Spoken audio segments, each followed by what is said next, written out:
Kardom don marli pinile thotta nilimang tholon nang litum kaching hon mate kilang bomba channel Karbi 2.0 long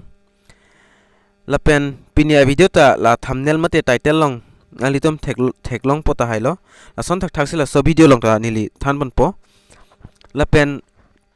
PRC bangke KASELAM tumta do ta hai pola pen KASELAM le tumta do ta hai lang son thak thak si kachini tumta do pola pen kachin ni tumta do ta hai lang son thak thak si nili la kachin ni tumhan koson si mobile pen heme ni lun penalitum la PRC bang ka apply ma mate permanent resident certificate bang analitum koson si ka apply thegi ma PUSI nili PAKLANG mon polaso a video along lapen nanglitum la non Karbi 2.0 a channel long sa kimilang polte nanglitum subscribe ikha subscribe putok di lapen subscribe da fit la bell arjan da di bell arjan da nanglitum berpon datha lalu polte monon fit nili lason kapre ga video le once ta nanglitum mobile long nangle da prangi aphan bate kilong da prangi aphan lapen nanglitum la video kicheng pen kijot an lang ingon lalu polte nanglitum is chini po angdeng nanglitum chini po koson si fill up na ingma lapen koson si submit na ingma po lasi video laso a video chengche frang nalitum la kai ki kilang ver intro bang nalitum asap so langpon ikra lapen video langpon phitlo nang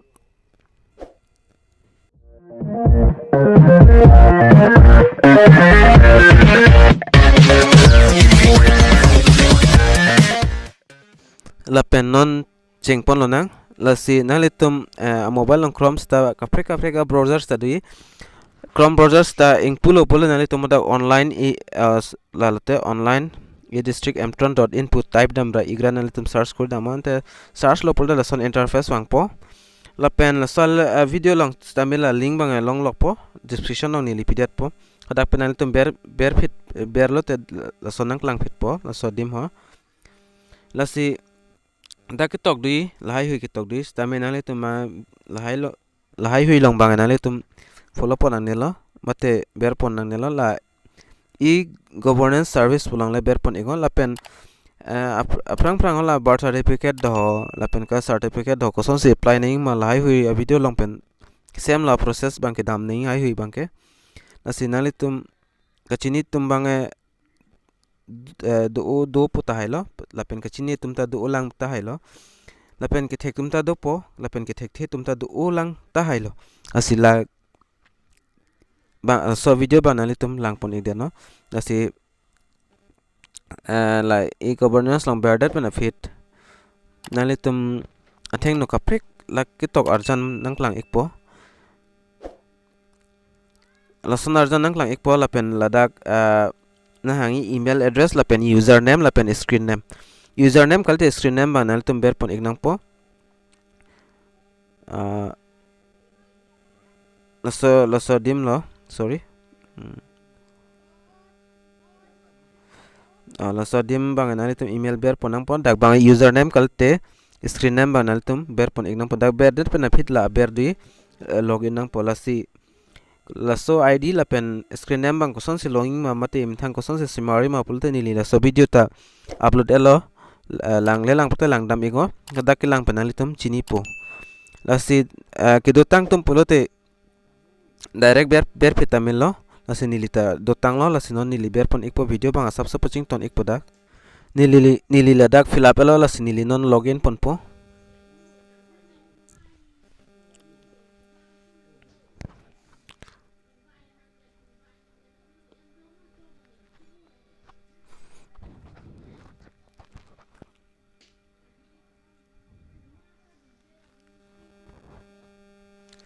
lapen son interface wang po mate arjan wang po nali tu matheng no lason interface nang klang po nali tu matheng no mate picture arjan nang klang po lapen nali tum ladak dui la select select pudu dui la select pulang le nali tum dak ber pon igo dak ber det pen apit nali tum dak tok damo sorry dak tok damo p ER la permanent resident certificate pu tok damo tok de la phila son nang chiklang ponali tum thing na dak la si la dak la ber dam ego dak ber det pena phila po kung di la go pu ke tok dim di ho la go pu dim le nali tum press pon ego mate ber pon ego dak ber det pena phit la ber akola son nang chiklang thule pon nali tum atheng no kapre ke tok la pen la dak details bang ni nang thanik po form details bang ke sorry form title bang ke nali tum dak thek pon long lo permanent resident certificate la pen department bang nali tum dak political department yo dak tok ang lo la pen description bang permanent resident certificate la ke thek long lo la pen dak dola la apply la pen online pu tok di la si nali tum bang la online pelong le nali tum ber ego dak ber igde pen ako lason interface nang klang po da form title form description la pen department lai hui nali tum dak thek pon long po la pen nali tum ki ber pon thu nai bang ke la submit online pelong le ber pon ego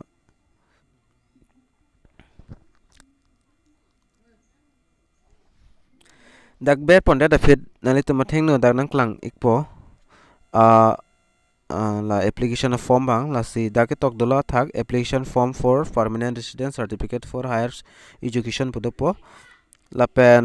dak tok yo la market files are mandatory lo la chiklo long so son la ki chacha do dim ane nang litum fill up pon thainang po mate tok pon thainang po la sila dak language do english assamese bengali la pen bodo do koso language pen sinali tum dak fill up panima la kenang litum ninghang lo la penon dak ke cheng lo form bangke ka fila bi bangke la si video na than thepin pen script ke pin penale tum lang ponon applicant details banale tum la ber bang fill up ponang po aprang sinali tum la mr pudim select pon ingo mr ma mrs ma miss ma lai smt ma mate srimuti lai wenali tum dak pen fill up pon choice pon ingo la penali tum men dak kuma men pen si ka apply ma la samen bang nali tum dak tok pon iknang po mate fill up pon iknang po la pende da finali tum second bangke dak date of birth banali tum tok pon iknang po la pen date of birth dak selagi fan pode la kungdi dak ber igra nali tum a date a tarik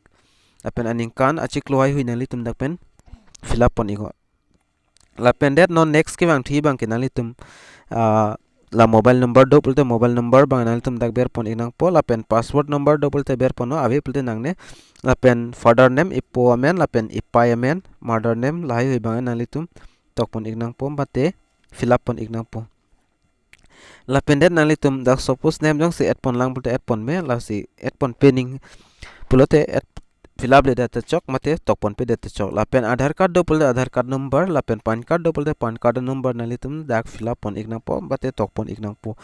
la pen next bang ke nali tum dak email id pudui la email id jong sido pulte nali tum dak pen tok pon fill up pon ikon la pen next bang ke non permanent address la da address lang bang nali tum fill up pon ikon aprang sinali tum da indian da automatic select tang dolo la pen state da assam da select tang dolo la sinali tum district la pen subdivision lai hui bang nali tum mithang dak pen fill up pon iknang po la pen subdivision fill up da fit nali tum ka fill up pon thunang lang bang ke dak revenue circle mate revenue office ba nali tum dak select pon iknang po mate tok pon iknang po la pen village town bang nali tum dak pen tok pon iknang po la pen la post office ta nali tum dak pen kus jaga amen mate adim amen tok pon iknang po la pen next bang nali tum dak moja lata nali tum dak fill up pon iknang po la pen moja fill up that pen finally tum la police station bang nali tum dak pen select pon igo permanent address jong se chok thailo pulte fill up tang thailo pulte nali tum non bang ke resident tel address bang nali tum fill up ponang po jong se permanent address pen si insibet pulote nali tum la check box dui dak nali tum la putik pideno ente la hal la ber an bang nali tum fill up ponang nelo mate tok pon ik nang nelo la pen none other important information bang nali tum fill up pon ik nang po la se ka fill up pon nai bang ke nili nang than ek po video long le nang lang don bangmon la pen dak fill up tan dolo higher education pu region of applicant for PRC la hai hui la bang da automatic chi fill up po la pen name of the institution where study laws la nali tum kunasi ka charli ma ki jutsi ka charli la so school mate college mate degree amen nali tum dak fill up on ignang po la pen la questionnaire ji dak nali tum no level don igwa la bang do you have any criminal record pipine do ma prot ave pudunon la pen de non la berbang kanali tum attachment 11 for section ba nali tum dak upload ignang po photo passport size photo ba nali tum dak pen upload ignang po la sinali tum mobile ang jong si DigiLocker double de la DigiLocker apps ang jong si upload tang double de nali tum la dak la fetch from DigiLocker pulang ber ego ave pulte nali tum la load file downloaded la browser pulang ber ego la pen ko so file long sinali tum la photo bang ki bima la so file long penali tum dak pen upload pano la pen photo size bang kenali tum dak 50 KB anei la pen photo format bang kenali tum dak thek pon long ik po JPG la pen JPEG la pen PNG format la hai hui photo sinali tum dak pen upload pon ik nang po la pen that next bang ke nangli tum la two number long bang ke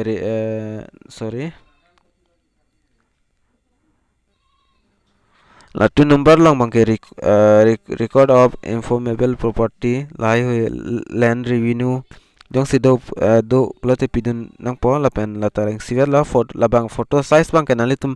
500 KB anei la pen photo format bang PNG PDF file la pen JPEG la pen JPG la hai hui nang po la pen next bang ke nali tum dak 3 number lang bang ke copy of Indian passport of certified copy of NRC do jong si do pul nali tum dak pen upload pon melo avi pelote upload le data chok la pen 4 number bang ke nali tum create file copy of the voter list to check the link page la pen voter list ba nali tum kusame la ka apply back amen la voter list long kuso page long sidomal la so page ba nali tum la ber bang upload ponang pola pen la ta size teng swell 500 KB an photo theni la pen photo format bang nali tum dak thek pon long ikpo PNG la pen PDF file la pen JPG nahi la pen jong se la voter list ba nali tum download thek pulte la so video tanili already upload tanglo la silang dam ik tamen nali tum koson si voter list bang ka download nahi ma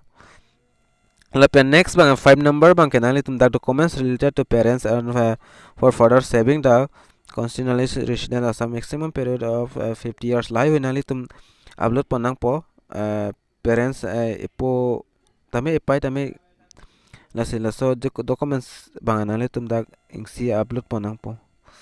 la pen la dak bang se upload ponang po la pen next bang kenali tum dak birth certificate bang ke dak pen upload ponang po la 6 number long dak tok dolo la pen that nali tum 7 number long bang kenali tum 7 number bang ke HSLC के पास सर्टिफिकेट कलते admit card है हुई तमें नाले तुम तक pen upload पोनंग पो ला पेन नेक्स्ट बang के नाले तुम dak jong si epo tame epai tame parents lason family long pen kom jog PRC le dos tame nali tum uploading ning hang polote dak pidun tame la pen ave polote nali tum pipe data chok la pen next bang ke nali tum dak 9 long bang ke 9 number long bang ke la ke employment exchange certificate ban nali tum dak pen upload ponang po jong se ave polote la ta upload le data chok la pen employment exchange koson si online pen semari ma polote la so video tanili already silam tang mate upload tang lo la silang nam de lang polote nali tum damra lang dam igon la pen 10 number long bang ke nali tum la upload ponang po form bang ke la so PRC form bang la ta ingsia form la bang online form lo la se offline form bang kanali tum fill up si photo tuli mate uthai si capture si nali tum dakpen upload ponang po la se form bang kona si lo ima uploade la so video description lo dami go hodak link dui hodak pen nali tum download no la pen fill up moi la pen hodak fill up mo amen hai hujong si tok thek the haja thek the pulte nili fan whatsapp long stame no homri tame la pen comment long stame narju ik tame la pen a form jong si download no dak pulote nili phan nang contact iko WhatsApp long nili WhatsApp long nali tum phan form nang send ikpo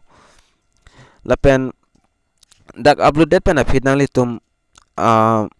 next bank ke upload one address proof documents self or parents in si documents proof nali tum upload ponang pola berba ipo ipai potame parents potame kalte imina potame sorry imina documents tame la sidag main bank ke nali tum ke nai bang voter ID mate voter card la pen Aadhaar card dote Aadhaar card la pen ration card electric bill la pen LPG gas bill la pen password la pen bank passbook kalite driving license lai hui nali tum upload pon ingo ingsima ingsi upload pon iko do thai polo te ingsi upload chono la pen lahai hui bange total bange upload nang nelo la pen dak upload det pen finally tum dak tok doi la number of page to be printed pudui la pen page scanning dui lai hui la si kana page nale tum print kuri mala so page dak ingsi ni ke thombol le dak 3 tok donon la pen 4 box do polote dak 5 tok donon la pen page scanned la sa number ta dak tok dono kana page scanning ma lai hui ta dak la ber tok poni ko la pen la hai hui tok thai phe na le tum la captcha bang dui la captcha ban na le tum mobile ong ta ka prek la pen li mobile ong ta ka prek la se la captcha bang dak la ber poni ko dak ber det pen phe na le tum jong si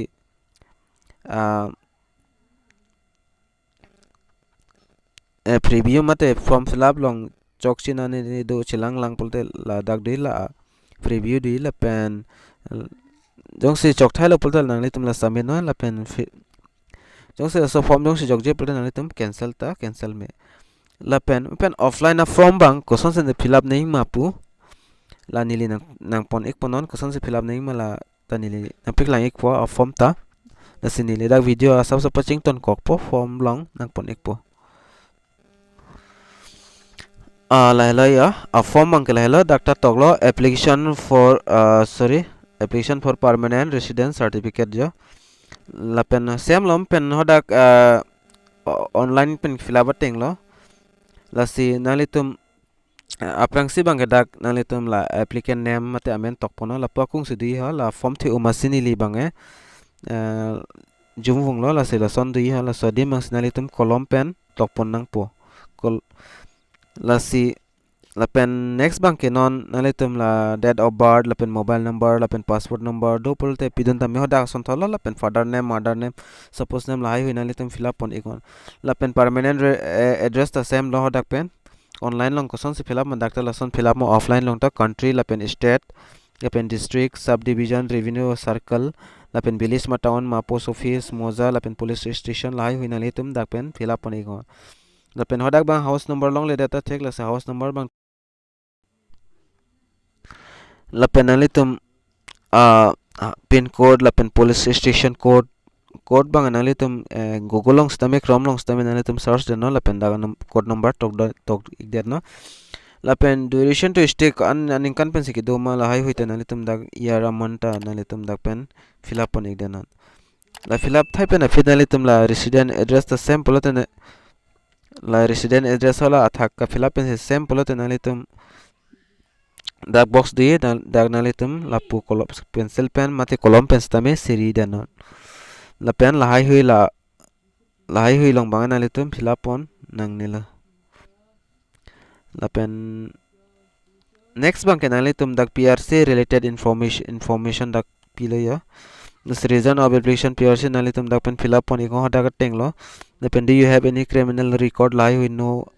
la dak nalitum la no pulong len no tok dam tu den no dak no putok tu den no la te choklo la hai hui la nalitum da criminal record jong se do polote no pu fill up ik den no la pendet la nalitum la ber da mo supporting documents pa nalitum upload hard copy of the user form nalitum upload pon example la pen passport size photograph ta upload pon example la pen da 3 number bang record of informable property receive la hui nalitum dak pen documents pa bondu nang po la pen creative file copy of voter list nang litum dak pen upload pon ignang po la pen copy of the birth certificate la so pot lo la pen copy of SSLC ke pass la so documents ta lo la pen documents related ada ni linang thana teng lo online nang koson si ka fill up pen ema na so hai hui bang nang litum dak pen pidun ednang po documents bang ke pa bondun ednang po la pen lahai pa bon thai pen fit akon nang litum dak signature of applicant pudi la sign bang nang litum dak